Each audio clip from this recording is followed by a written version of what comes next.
హరే కృష్ణ. మనలో ఒకరు నన్ను అడిగిన ప్రశ్నకి సమాధానం ఈ విధంగా ఒక కథ రూపంలో మీకు చెప్తున్నాను. డబ్బు, పేరు, పదవులు ఇవన్నీ అర్థాలు మాత్రమే. పరమార్థాన్ని తెలుసుకోవడానికి జీవన గమ్యంని చేర్చగలిగిన వాడు గురువు మాత్రమే.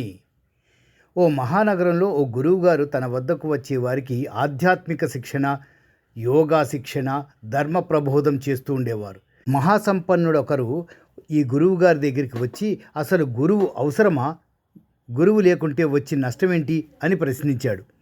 గురువుగారు నవ్వుకొని, మీరేం చేస్తుంటారు అని అడిగారు. నాకు పెద్ద సూపర్ మార్కెట్ ఉంది అని సమాధానం ఇచ్చాడు సంపన్నుడు. అయితే ఓసారి మీ సూపర్ మార్కెట్కి నన్ను తీసుకువెళ్ళడం కుదురుతుందా అని అడిగారు గురువుగారు. ఇద్దరూ కలిసి సూపర్ బజార్కి వెళ్ళారు. ఆ రోజు సెలవు కావడంతో నిర్మానుష్యంగా ఉంది. 7 అంతస్తుల పెద్ద భవంతి. అందులో దొరకనిదంటూ ఉండదు. దానిని చూసిన గురువుగారు నవ్వుకున్నారు. అక్కడే ఈ సంపన్నుడు ఆవులను, కుక్కలను పెంచుతున్నాడు. ఆ మందలోంచి ఒక ఆవును సూపర్ బజార్ లోపలికి వదలవలసిందిగా గురువుగారు కోరారు. కోరినట్లుగానే ఆవును లోపలికి ప్రవేశపెట్టారు. అది అన్నీ తిరిగి తిరిగి చివరకు ఒక మూల ఆకుకూరలు, కూరగాయలు, పండ్లు ఉన్న పండ్ల దుకాణంలోకి వెళ్ళింది.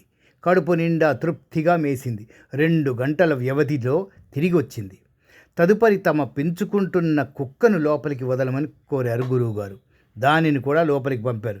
అది కూడా తిరిగి తిరిగి వాసన చూస్తూ 3వ అంతస్తులో మాంసం అమ్మే దుకాణంలోకి వెళ్ళింది. తృప్తిగా తినేసింది. 3 గంటల వ్యవధిలో ఇది కూడా తోక ముడుచుకుంటూ యజమాని దగ్గరకు వచ్చేసింది.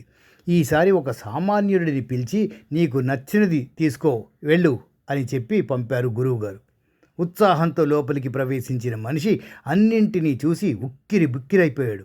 ఏం తీసుకోవాలో అర్థం కావడం లేదు. 2, 3, 4 గంటలు గడిచినా బయటకు రావడం లేదు. అందరూ ఆశ్చర్యపోయారు.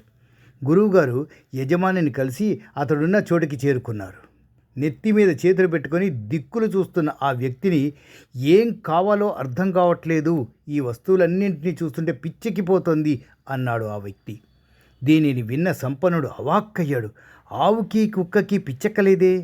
వాటికి ఏం కావాలో వెతుక్కొని తృప్తిగా ఆరగించి వచ్చాయి. మనిషి మాత్రం ఏం కావాలో తనకే తెలియదు. తనకే అన్నీ తెలుసుననుకుంటాడు. పాపం, అందుకే వీడికి గురువు కావాలి. ఎలా జీవించాలో, జీవిత ఔన్నత్యాన్ని ఎలా పొందాలో తెలుసుకోవాలి.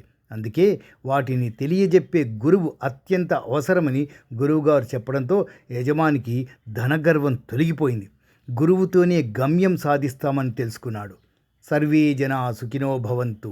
సర్వం శ్రీకృష్ణార్పణమస్తు. లోకా సమస్తా సుఖినో భవంతు. శుభం భూయాత్. హరే కృష్ణ.